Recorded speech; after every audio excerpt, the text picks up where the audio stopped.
joining us, Will. I'm just going to fire off a couple of questions. Will is the CEO of BOS Brands, and without further ado, I have 6 questions I'm going to ask you, and please feel free to elaborate where you would like to, and obviously we can stop and pause if we want to chat further. First question, Will, off the top is, if I had to put you on the spot and ask you to name 3 trends that you feel are affecting FMCG right now, what would they be? Thanks, Graham. Thanks for having me on. 3 trends, top of mind. Number 1, health and wellness. Number 2, delivering value to consumers, especially in the economy that we find ourselves in at the moment. And number 3 would be the channels of getting product to people. So e-commerce being a big driver of growth. Great. I mean, I think, I think never before, have I seen so much emphasis going back onto the distribution side of the 4 Ps. It's really interesting. I sit obviously more in the communication space, but distribution is starting to really lead the way. So I completely agree with you there. So obviously, as you did mention, the pandemic has had a huge effect on digital penetration. You mentioned e-commerce in particular, but not only e-commerce, it's also had a huge effect in terms of the usage across all demographics from a digital point of view. And how would you say, from a BOS point of view, how has the digital growth affected your business thus far? I mean, during the pandemic and obviously leading up to it, and now you can't call it post-pandemic, but moving, into a different stage of it. Yeah, I think it's. I think in short, we've had to get a lot more sophisticated and astute. We've been very big on digital up until now. We've always been had great presence and used Facebook and Instagram as a core medium to communicate with our consumer, who is a millennial who consumes a lot of that media. But in the past, it's been brand focused. I think the big thing that's changed last year is to really use it not just for building brand, but for also driving traffic to our e-commerce store, which is becoming a bigger focus. So that's meant getting to learn new terms like display adverts and SEO, and making sure that our website is properly geared to rank correctly. It was never something we focused on, and it's something we've been focusing on heavily in the last 6 months, and it absolutely is going to be a core focus for us moving forward. Great. So let's unpack the ecom sort of reference we had earlier on. What kind of growth are you seeing from an ecom point of view, and what are the benefits that you've seen thus far? You don't need to give away secrets by any means, but I thought maybe just sort of generic benefits and perhaps some negatives, or we could call them learnings, that you've seen on your side. Yeah, I think there's definitely been, we call them sort of learnings or bloody noses along the route. It's our growth in e-commerce has been really big. It's been 150% year on year. I think it's important to note it's one of the 4 channels that we focus on. Retail is still a massive part of our business, as is restaurants and cafes and delis. And then we classify petrol forecourts as a 3rd channel, but e-commerce is now very easily number 3 in that channel in terms of contributions to the business, and we've seen great growth. Some of the learnings, or some of the good things, is direct relationship with customers and consumers. So communicating to them directly, building a database, and being able to have regular contact with them. Our marketing is the second one, would be tracking the effectiveness of marketing. Never before have we been able to really get to grips with return on investment in every rand spent, and with digital and e-com you can really get that very clear picture.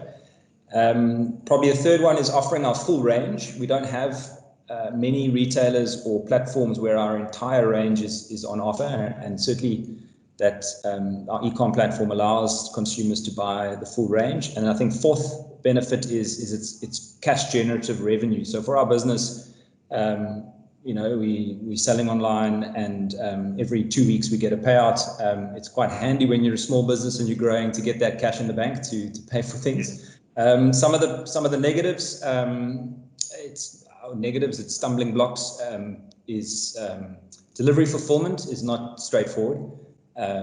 We've used partners, it's not been profitable. We've taken it back in the house actually now, which we found to be the most profitable and the most flexible for what we need. The second point probably there is customer service. So you're starting to deal directly with consumers. We've normally been B2B up to now, so we're having to get to grips with complaints and frustrations. But that's, it's a skill set that we're busy learning.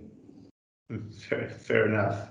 I suppose it segues nicely into my next question, which is your answer segues really nicely into I suppose my next question, which is around dark stores or dark distribution centers, as they seem to be called, from the various white papers I've been reading, etc. They seem to be gaining traction fast. They also fall into the same sort of zone as the autonomous stores of the likes of sort of Amazon have put into place. And they seem to be gaining traction fast. So what are your thoughts on click to collect versus home delivery? You obviously mentioned fulfillment of home delivery can be difficult. So getting consumers to come to you to collect after purchasing versus you taking the product to them. Yeah, thanks, Graham. I think that obviously COVID sort of pushed South Africa 5 years down the track. We had an emerging e-commerce business growing. It was less than 1% of total retail, whereas US it's during COVID, it was 18% of the total retail sales. So it's pushed us 5 years along. Everyone was at home during lockdown, so deliveries to home were easy and convenient. I think that as we move out of lockdown, people are going to realize that actually having a click and collect service is more convenient for them. We've seen it in the US. Before Amazon bought Whole Foods, there was Amazon lockers in a Whole Foods. Amazon had partnered with 7-Eleven. You could go into a 7-Eleven and collect your goods. You're starting to see some of that in South Africa, with Macro's got sort of partnerships with engine service stations with their little click and collect. And I think as we emerge out of COVID, it'll be a combination of the two, because people still have to work and they have to have a convenient time to be there. Not everyone sits at home and waits for the delivery. Yeah, I suppose it's about investigating who already has that footprint. I know Pep Stores does the same. Pep has a parcel delivery service that you can go and collect from any Pep store in any town, which I think is brilliant. So I guess there's so many different avenues to explore to try and let's say lessen the burden of the home delivery, because it can be difficult. Especially, I love what you mentioned, that a little while ago everybody was at home to collect to receive said delivery, but now everyone's going back to work, so you've got the delivery person standing outside waiting to deliver and the person's not home. Not ideal. And so I think that, and the reality is in our country, it is also a safety element. So you're delivering into certain areas that not always the easiest, and if you have a store footprint that you can go and collect at, it makes it also a safer way of getting the products to consumers.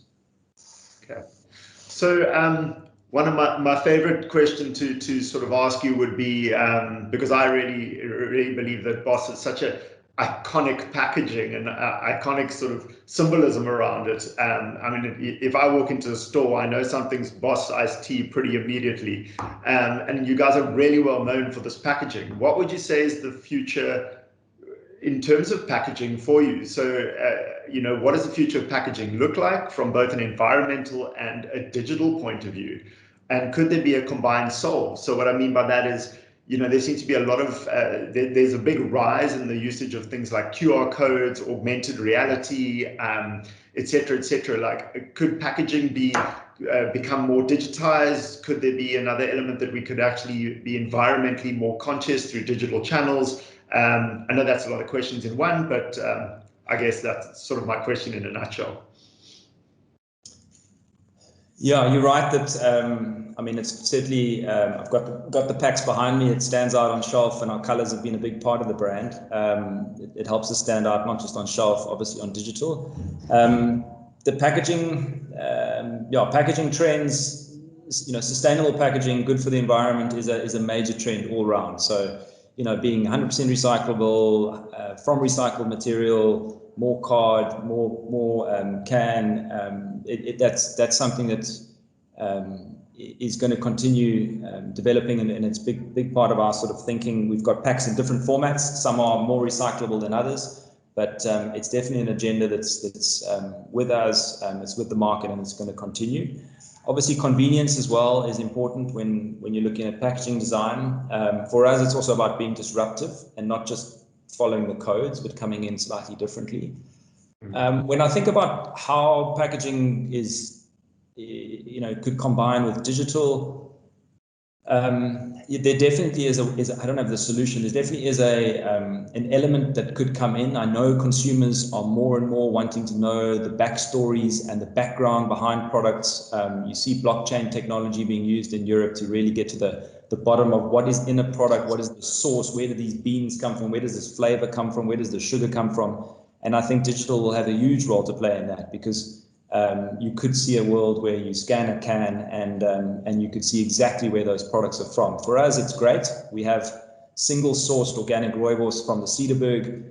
We would love to tell consumers more about that, because we know overseas it's more meaningful, and it sets us apart. Just on that. Sorry, Cheryl, I know this is only supposed to be 5 minutes, but this is something I'm really passionate about, sustainable packaging, etc. And I think it's such an interesting conversation when you mentioned blockchain. Well, it would be incredible for a consumer also to be able to track what happened to that piece of packaging once they were finished with it. So to be able to actually know it got 100% recycled at which plant and when would be such an incredible thing to be able to illustrate, because you would know that can didn't end up on a beach somewhere, or it literally did end up at its point where it needed to go to become part of the whole cycle again. And I just think I think it's amazing. Well, if that can be done, I agree with you. It would be absolutely awesome to have a look at. And some of that's starting in Europe. In the Netherlands, they put in a recycling tax on PET bottles, and you're uploading your barcode, and they can tell you how many of your products have actually been recycled, because at the recycling bank they're scanning the barcodes and they charge you for that, and they're also making sure you have a certain percentage that's recycled. So no, it's definitely something that I think digital will play a big role in. Fantastic. I've always said that, digital being the big facilitator, I always feel that digital often helps to facilitate processes that we've had before. It just helps to increase them and make them better. Doesn't necessarily change them completely. It's just a beautiful facilitation mechanic. Yeah, spot on. So lastly, I mentioned you have a very distinct positioning within South Africa, but the issue with the growth of digital and the growth of all the new technologies, I mean, we just mentioned blockchain technology as part of that. BOS now needs to essentially translate across many more touch points than it did need to before. So what structures have you got in place to essentially mitigate the unpredictability going forward in the market, from the digital point of view, from a pandemic point of view, and to be honest, from every other angle that can be thrown at you right now? What are your, let's not use the old cliche of what's your 5-year plan, but in the next sort of 2 years, what's exciting new things you think will be coming out of BOS? I don't again expect you to give away any secrets, but just what's your focus? What would be your area of focus, and therefore what we could, I suppose, imagine on the side what might be coming out from your brands?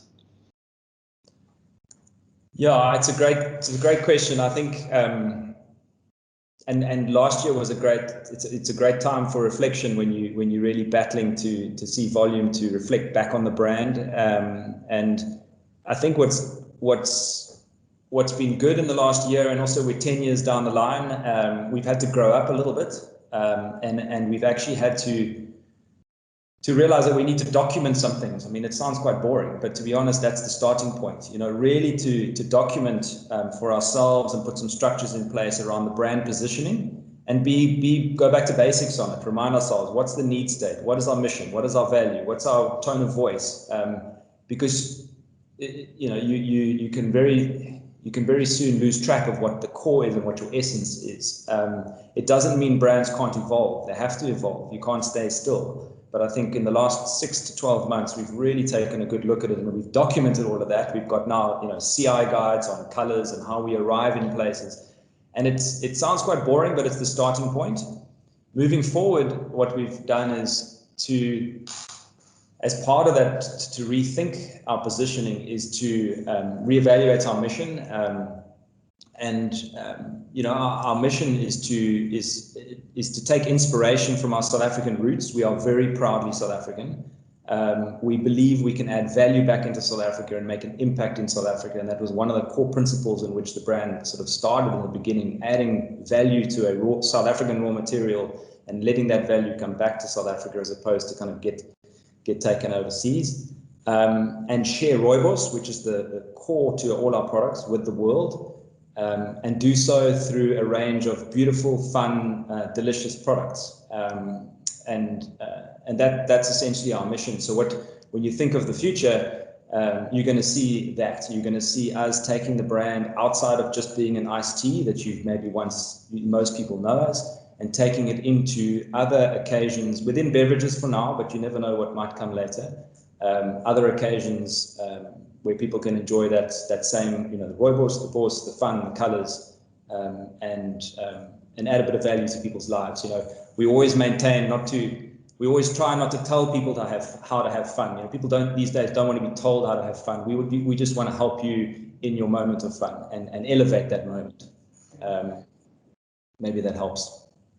Yeah, I smiled a little bit while you were talking, because you were saying to me, well, at the start of your piece there, you were basically mentioning that you're getting the basics right, unless I misinterpreted what you were saying. And I think the reason you sort of said, the boring stuff, is because getting the basic right is not glamorous. It's never been glamorous, but it's the most effective thing you could do as a business. So, there's a lot of conversation that you can read up currently, actually, on various forums regarding strategy versus tactics. And if you ask me, if you say the most exciting part about what you're doing moving forward is making sure your base is solid, I would smile and say, I cannot think of a more perfect answer. So I absolutely love that, because with a solid base, the tactics come naturally, and you'll know what to do, and you'll know what innovations you'll need to do. If you don't have those four Ps in place and you're firing on all cylinders regarding your 4 Ps, then tactics become very difficult, and so does innovation. So from my point of view, well, I would say that puts you in a fantastic position. Would make me very confident as a marketeer if someone in my organization said the exact same thing to me. So great, thank you. Super. Yeah, I think that wraps it up. Well, thank you very much for joining us and being a part of the production for our CPG white paper. And look forward to obviously seeing what is done next from a BOS point of view. I'm always looking in the fridges and always seeing what you're doing online. So keep it up. I think it's fantastic. And all I can say is good luck in staying a firm South African favorite. And thank you. Thanks, Graham. Thanks so much.